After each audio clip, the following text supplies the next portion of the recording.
Morcon ang tawag nito sa Batangas pero para sa hindi mga Batanggenyo, embutido ang tawag nila nito sa paraan ng pagluto lang nagkakaiba nito.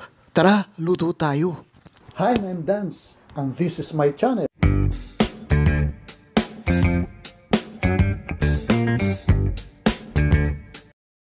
2 kilograms na ground pork, 1 teaspoon na ground black pepper, 2 tablespoon na rock salt, 2 sachet na Maggi Magic Sarap, 6 tablespoon na pickle relish, 2 large na mga itlog, at ang gamit natin ditong ground pork ay dapat merong 20 to 30% na fat sa ground pork na. Magdagdag na rin tayo dito ng 10 tablespoon na sugar, 6 tablespoon na powdered milk, 1/2 cup na raisins, 1/4 cup na red bell pepper, 1/4 cup na minced onion, 1/2 cup na grated carrots, 1/2 cup na breadcrumbs ang idadagdag din natin dito. At pangko breadcrumbs ang ginamit ko po dito, at 1/2 cup na cornstarch idagdag natin, at saka yung ating 1 big na maling o kaya luncheon meat na small diced. Hahaluin lang po natin ang ating mga sangkap dito, halo lang po ng halo, at imimikos-mikos lang po natin ito hanggang sa maging taki po ang consistency ng ating mixture po dito. Mas maganda po kung gagamitin natin ang ating mga kamay sa paghahalo dito para mas mahalo ng maigi ang ating mixture po dito. At kung nandyan pa po kayo nanonood sa ating paghahalo, ibig sabihin lang yan ay nagugustuhan nyo po ang video na ito. Paki-comment nyo naman po kung saan lugar kayo nanonood para i-shoutout ko po kayo at ang lugar nyo sa susunod kong video. Special shoutout nga pala kay Raymark Pulgar ng Surigao at saka kay Emeline Cernio ng Gamay Northern Samar. Maraming salamat po sa pagsuporta ng ating mga video recipe dito.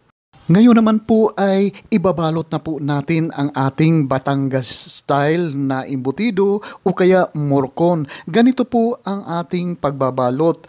Idadarang muna natin ang ating dahon ng saging at pagkatapos 1 cup na mixture ang ating inilagay po dito at ibabalot, iro-roll po natin ang ating mixture ng ganito. At pagkatapos ay isisild po natin. Tatalian lang po natin ang magkabilang dulo nito. Gayahin nyo na lang po ang aking pagbabalot dito. At sunod-sunod na po yan ay hanggang sa maubos po ang ating mixture dito. Ulit-ulitin lang po natin ang ating pagbabalot dito. At kung meron po kayong mga comments or kung meron po kayong mga request na recipe, paki-post lang po sa comment section sa baba at sisikapin natin na tugunan ito. Kailangan po meron pong tali sa gitna ng ating binabalot na mixture dito para hindi po bumuka kapag ito ay ating i-steam po mamaya. At pagkatapos sa gitna ay sa kabilang dulo naman po ang itatali natin dito. Ganito lang po kasimple ang ating pagtatali ng ating embutido o kaya morcon ang tawag dito. Balikan naman po natin ang ating mga sangkap, pero nasa description box po ang list ng ating mga sangkap dito. Ang gagamitin po nating ground meat po dito, ground pork, ay kailangan merong 20 to 30% na fats ang ating ground pork dito para hindi po maging dry ang kalalabasan ng ating morcon o embutido dito. Ganito na po ang ating itsura ng ating binalot o tinalian na embutido o kaya morcon, at pagkatapos ay i-steam po natin ito ng mga 1 oras po para siguradong sigurado po tayo na luto na po ang ating morcon o kaya Batangas style na embutido. Ang nagpapasarap po dito o ang kakaiba ang Batangas style na embutido dahil sa dahon ng saging. Nakakadagdag po ito ng sarap ng ating embutido o kaya morcon. O ayan, na-steam na po natin ang ating morcon dito at ito na po, hindi pa po tapos po dito. Ngayon naman po ay kailangan natin, halimbawa kung kakainin na po natin o isa-serve, ay ipriprito po natin. Kasama po ang dahon ng saging sa ating pagpriprito kasi po nakakadagdag ng sarap po ng linamnam ang dahon ng saging kapag ito ay isinabay natin sa pagprito sa ating morcon o embutido. Ipriprito lang po natin ito hanggang sa medyo masunog-sunog ang ating embutido o morcon dito.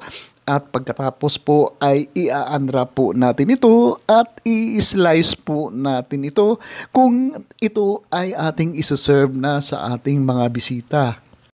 Medyo napakatrabaho nga lang po ang paggawa ng morcon o Batangas style na embutido pero solid naman po ang ating paggawa nito dahil napakasarap po talaga itong Batangas style embutido o kaya morcon ang tawag nila nito.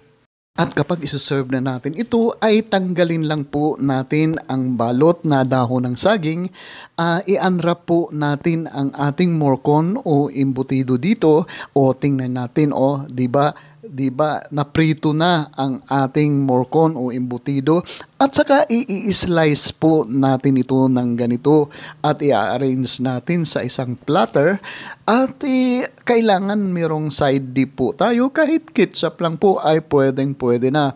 Pero para sa akin kahit walang dip ay okay na po para mas malasahan natin ang napakasarap na morcon.